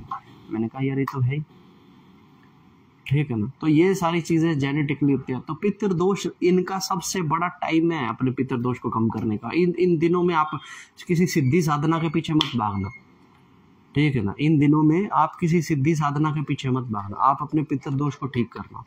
आप अपने पितृदोष के निवारण के लिए लगातार अधिक डबल कर दीजिए आप अपने जाप को। अगर आप 11 माला करते हैं तो आप 21 कर दीजिए, अगर आप 21 माला करते हैं तो आप 51 कर दीजिए, अगर आप 1 माला करते हैं तो उसे कम से कम 11 माला कीजिए। क्योंकि इन दिनों के अंदर आप जितना जाप करेंगे तो पितरों को भी दिखेगा कि यार ये हमारे लिए जाप कर रहे हैं। तो जब उन्हें ये दिखेगा कि ये हमारे लिए जाप कर रहे हैं तो उनकी ब्लेसिंग्स वैसे ही मिल जाएंगी। और आपको अगर एक चीज़ पता ना हो, वैसे तो कहते हैं कि बताना नहीं चाहिए, बट चलो फिर भी मैं बता देता हूँ, मुझे मैक्सिमम सपोर्ट अगर कभी आई है तो वो पितृपक्ष के अंदर आई है। मेरी जो चीज़ें पूरी नहीं हो रही थी, जो चीज़ें अटकी पड़ी थी, जिन चीज़ों में मुझे धोखा लगा हुआ था, जिन चीज़ों में मुझे मात लगी थी, वो पितृपक्ष के अंदर आ रही है मेरे पास। ठीक है ना? तो मैंने पितृपक्ष का भरसक फायदा उठाया। मेरे लिए तो नवरात्रों से बढ़ के पितृपक्ष है। ठीक है ना? इतना मैं नवरात्रों में वेट नहीं करता, क्योंकि नवरात्रों में तो सारे ही माता की पूजा करने में लगे होते हैं। तो कृपा आएगी तो भैया वो तो बट के आएगी, लेकिन पितृपक्ष में जो कृपा आएगी वो एक यूनिक कृपा आएगी। क्योंकि मेरे पितरों को मेरे पड़ोसी के घर में क्या बुराई है उसको मतलब ही नहीं है, वो सिर्फ मेरे से संबंधित है। तो मेरे पितरों को अगर मैं कहूँ कि मुझे कार दिलवा दो तो वो मुझे कुछ ऐसा काम दे जाएंगे कि मैं कार खरीद लूँगा। अगर मेरे शादी नहीं हो रही, मैं मेरे पितरों को कहूँ कि मेरी शादी करवा दो तो मेरे पितर शादी भी करवा देंगे। अगर मेरे संतान नहीं हो रही, मैं कहूँ मेरे पितरों मेरे संतान पैदा करो, कोई लड़का पैदा करो, 100% आपके बच्चा पैदा हो जाएगा। तो ये टाइम है, ये घड़ी है पॉजिटिव चीज़ों को करने की। आप कौन से भ्रम में पड़ गए कि चंद्र ग्रहण के दिन पितृपक्ष भी स्टार्ट हो रहे हैं, ये तो सबसे मनू। अरे क्या पागलों जैसी बातें कर रहे हैं। या तो आप एस्ट्रोलॉजी जानते नहीं, या आपने एस्ट्रोलॉजी कभी पढ़ी नहीं, या आपने कभी साधनाएं की नहीं। ये बातें वही कर सकता है जो 4 रील देख के आपको ज्ञान पेलने में लग जाए, जिसको खुद का ज्ञान कुछ भी नहीं है। आप किताबें पढ़िए, कई सारे एस्ट्रोलॉजर हैं, मैं बताता हूँ यूट्यूब पे कई सारे एस्ट्रोलॉजर हैं, मैं भी उनको सुनता हूँ। क्योंकि ये इतना वाइड टॉपिक है कि मुझे भी 100% कवरेज नहीं है एस्ट्रोलॉजी की। ठीक है ना? मैं भी बाद में जाके साधना पक्ष से चीजें देखता हूँ। तो आप सुनो, सभी एस्ट्रोलॉजर्स को सुनो, वो कैसे कौन से ग्रह किस तरह से रिएक्ट करते हैं वो समझो, और फिर अपने दिमाग से एनालिसिस करो। ये टाइम खराब टाइम है या ये अच्छा टाइम है?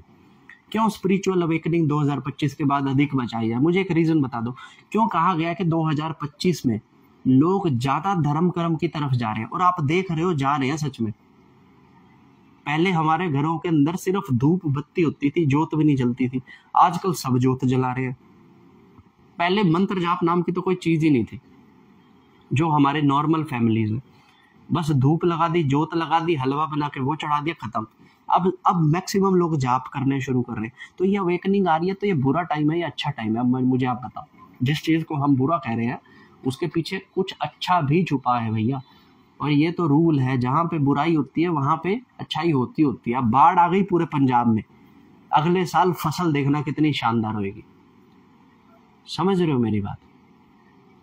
प्रगति शुक्ला एक क्वेश्चन है, पूछ लो भाई।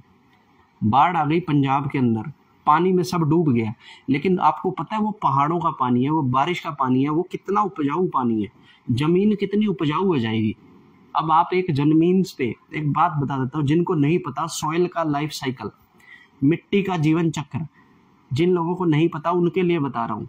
अगर आप एक खेत के अंदर बार बार हर एक महीने में आप कोई नई फसल बो देते हो तो खेत की उर्वरता कम होने लगती है। तो अगर कभी बारिश आ जाती है, अगर कभी बाढ़ आ जाती है, अगर धूल आंधियां चल के टोर्नेडो आ जाते हैं, नई मिट्टी उस खेत में आ जाती है, तो जो सोइल है वो अपने न्यूट्रिशंस को पूरा कर लेती है। इसीलिए कहते हैं कि जब किसी एरिया में बाढ़ आती है तो अगले साल फसल जबरदस्त होती है, किसी पेस्टिसाइड की जरूरत नहीं है।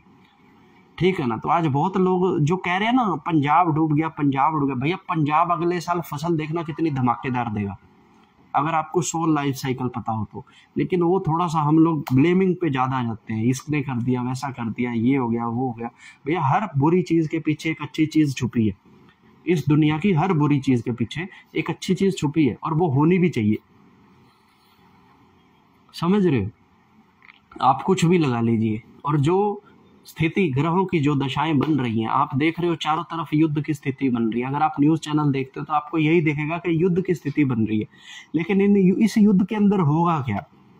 इस युद्ध के अंदर सबसे पहले तो वो लोग चले जाएंगे जो यहाँ पर रहना डिजर्व ही नहीं करते। मैं साफ बोल रहा हूँ, हमारे जितने भी युद्ध होते हैं, जितने भी मृत्यु उनके अंदर होती है, उनके कर्म विशेष की वजह से वो सब होता है। आज इतने ज्यादा लैंडस्लाइडिंग में लोग मारे गए, सोच के देखिए, वो खुद मरने के लिए वहां गए थे, कहीं ना कहीं उनकी नियति थी, कहीं ना कहीं उनके कर्म थे जो उनको वहां लेकर गए। ठीक है ना। तो जीवन और मृत्यु ये हमारे कर्मों ने ही हमको दिया है, ना हमारा जीने में कुछ था, ना हमारा मरने में कभी हाथ होगा। हम जिस दिन मरेंगे हमें नहीं पता होगा कि हम मरने जा रहे हैं। बस एक अजीब सी सनसन सी आपकी पूरे शरीर में आएगी, और वो सनसन फिर सिमटती जाएगी, आपके पैरों से शुरू होगी और फिर जिसके जैसे कर्म गति वहां पे वो सनसन निकल जाएगी। न्यूज में तो कहा जा रहा है कि 2 साल सॉइल की spoiled due to mud deposits, so no growth, is it. देखो मैं आपको एक चीज बता देता हूँ, सॉइल लाइफ साइकिल के अंदर मैं आपको बता देता हूँ, मिट्टी का जो जीवन चक्र है नेगी जी, मिट्टी के जीवन चक्र में एक बाढ़ का बहुत विशेष रोल होता है। क्योंकि जब हम एक ही जमीन से बार बार जब खेती लेते हैं, सोइल कौन सी आपके दिक्कत देती है? सोइल देती है आपको जो ये क्या बोलते हैं, रेतीली मिट्टी जो आती है, ठीक है ना, जिसको रेत बोलते हैं, जिसे सीमेंट बनाने के अंदर भी अगर आप जानते हो तो एक रेता डलती है ना, रिवर सैंड बोलते हैं उसको इंग्लिश में, हमारे यहाँ पर बोलते हैं रेता। तो क्या होता है कि एक मिक्सचर बनता है, सीमेंट होता है, क्रैशर होता है और एक रेता डालते हैं, तो वो रेता में कभी भी कुछ नहीं होता, समझ रहे हो? वो सोल खतरनाक है। लेकिन जो बाढ़ों से पहाड़ों से जो सोल आई है, जो मिट्टी आई है, तो वो डिपेंड करता है कहाँ पे कौन सी मिट्टी आई है। पहाड़ों पे हमेशा लाल मिट्टी आएगी। आपने कभी पहाड़ी आलू अगर खरीदे हो तो लाल रंग के आलू के होते हैं, पहाड़ी आलू लाल रंग के होते हैं, और पहाड़ी आलू हमेशा मीठे रहते हैं, चाहे जितना मर्जी मसाला डाल दो सब्जी में, समझ रहे हो? क्योंकि वहां की सोल प्रॉपर्टी अलग है, वहां की सोल प्रॉपर्टी बहुत ज्यादा उपजाऊ है वहां के हिसाब से। तो वो जब सोल प्रॉपर्टी मैदानी इलाकों के अंदर किसी भी तरीके से आएगी तो वहां पे फसलों की उर्वरता बढ़ेगी। अभी तक आप पेस्टिसाइड यूज कर रहे थे, अभी तक आपकी जमीन की उर्वरता खत्म थी, अब वो जमीन की सोइल ही कहीं शिफ्ट हो गई, अब नई सोइल आ गई आपकी जमीन में, तो ये तो आपके लिए बेनिफिट हुआ, ठीक है ना। तो ये तो ऑटोमेटिक एक पेस्टिसाइड्स आ गया आपकी सॉइल के अंदर। तो नेक्स्ट ईयर तो जब आप फसल उगाओगे तो नो डाउट आपकी फसल बहुत अच्छी जाएगी, मेहनत लगेगी, वो ठीक है, थोड़ा सड़के वड़के हमारी टूट गई, हमारे जो चीजें बना रखी थी, appeal to people sole as most as houses destroyers, appeal to people to support. बिल्कुल भाई, देख लो जसबीर नेगी जी कह रही हैं कि पंजाब में जिनका अगर आप थोड़ा सा डोनेशन करते हो, थोड़ा सा लोग वहाँ पे परेशान हैं, तो ऐसे समय पर अपने धन को थोड़ा लगाया करो, है ना। जैसे आपके पंजाब में हो गया या फिर कहीं पे भी कभी ज़रूरत पड़ती है ना, तो ऐसी जगहों पर आप दान किया करो, ये दान बहुत फ़ायदा लगता है। और अब तो वैसे भी श्राद्ध पक्ष चालू हो गया, तो श्राद्ध पक्ष में तो आप जितना दान करोगे हमारे पितरों को उतना फ़ायदा होगा, ठीक है ना। तो आप जहाँ पे भी सामर्थ्य बने, जितना भी सामर्थ्य बने कहीं भी, क्योंकि हमारे यहाँ पे तो देखो मैं आपको बता देता हूँ, यहाँ पे हर एक मतलब के ब्लॉक के अंदर एक एक दो गाड़ियाँ वो पंजाब को जा रही हैं, तो वो घर भी आ रहे हैं लेने के लिए कि आप जो मतलब जो देना चाहते हो चैरिटी में, तो सब लोग कोई अनाज दे रहे हैं, कोई पैसे दे रहे हैं, कोई है ना, कोई पर्ची कटवा ले रहे हैं, है ना। तो इस तरह से वो लोग जो है वहाँ पे गाड़ियाँ जा रही हैं, तो आप भी डोनेशन दो, चाहे आप 10 रुपये का दो, बट दो।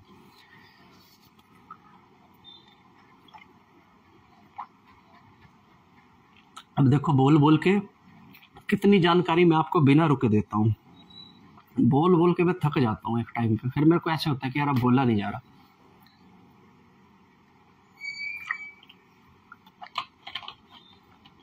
एक बार मेरे को बताना कितनी देर का लाइव हो गया, मुझे तो पता भी नहीं, मैं टाइम ही नहीं देख रहा।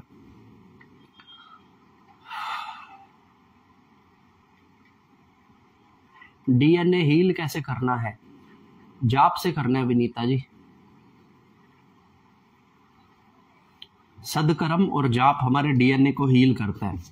बुरे कर्म, अब जैसे आप कई लोग देखते हो ना, ठगी कर ली, जमीन पे कब्जा कर लिया किसी की, है गुंडे हैं, कुछ कह दिया तो 12-15 लोग लेकर मारने आ जाएंगे, ऐसे लोगों के कुल बंद हो जाते हैं आने वाले टाइम में, ठीक है। और मैंने तो ऐसे बहुत गुंडे परिवार देख लिए जो एक टाइम पे गुंडे थे, आज तो उनके पास कुछ भी नहीं बचा।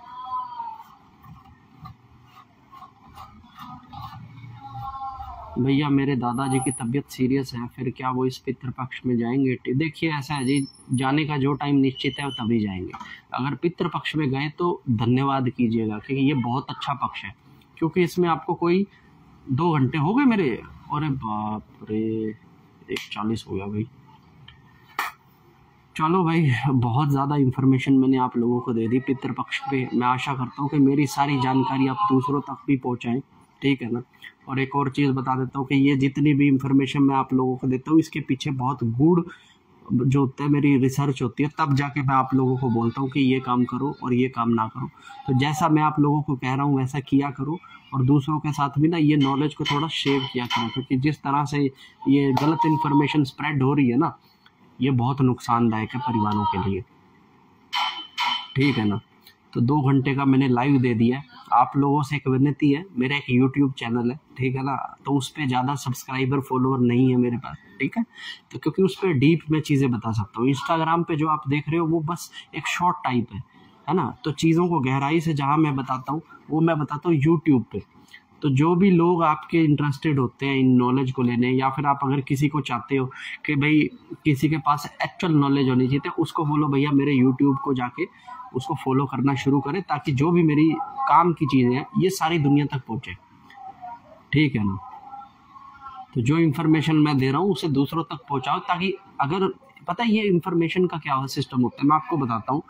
एक पुण्य था पुराने टाइम के अंदर, एक पुण्य काउंट होता था कि पुस्तक बांटना भी एक पुण्य था। कई लोग देखे, कई लोग क्या करते हैं, जब वैभव लक्ष्मी के व्रत करते हैं तो वैभव लक्ष्मी के व्रत के जो लास्ट व्रत होता है तो उसमें मंदिर में कई सारी आरती की बुक्स दे आते हैं। तो बेसिकली उसके पीछे अर्थ क्या है कि जब आप अपनी बुक्स खरीदोगे इतनी सारी, है ना, मैंने ले ली हनुमान चालीसा, मैं मंदिर में दे आया, तो मंदिर में जब भी कोई आपकी दी हुई हनुमान चालीसा को पढ़ेगा ना, तो उसकी पूजा का श्रेय आपको जाएगा, ठीक है ना। तो इस तरह से कहते हैं कि इन्फॉर्मेशन भी जब हम किसी को शेयर करते हैं, तो अगर उस इन्फॉर्मेशन से उसका सच में कल्याण हो गया तो उसका श्रेय आपको जाएगा। और हमारी कई सिद्धियों को, ठीक है ना, कई सिद्धियों को बनाने में सेवा लगती ही लगती है। बिना सेवा के कोई सही सिद्धि नहीं आती, ठीक है ना। मैंने कई लोगों को मुफ्त में ज्ञान दिया है, मैंने कई लोगों को मुफ्त में इलाज किए, आपको पता नहीं है, ठीक है ना। बहुत लोगों को मैंने मुफ्त के, एक पैसा नहीं लिया। मेरे अभी भी इस ग्रुप के अंदर कई ऐसे लोग हैं जिनसे मैंने 1 रुपया नहीं लिया, लेकिन हमेशा मैंने उन्हें सही गाइडेंस दी है। तो ये क्या होता है, मेरी सेवा काउंट हो जाती है। तो मेरी सिद्धियों को भी सेवा का बीज चाहिए, तो बिना सेवा के मेवा मिलता नहीं है। ये आप लोग, ये चीज़ें आपने सुनी होगी। तो कहीं ना कहीं आप भी सेवा ही करोगे अगर आप सही जानकारी को ट्रांसफर करते हो तो, ठीक है ना। तो आपको पता नहीं गहराई से समझ आए ना आए, या फिर आपको लगे कि भैया ये तो भीख मांग रहा है सब्सक्राइबर की, फॉलोअर, तो चलिए वो आपकी सोच के लेवल पे है।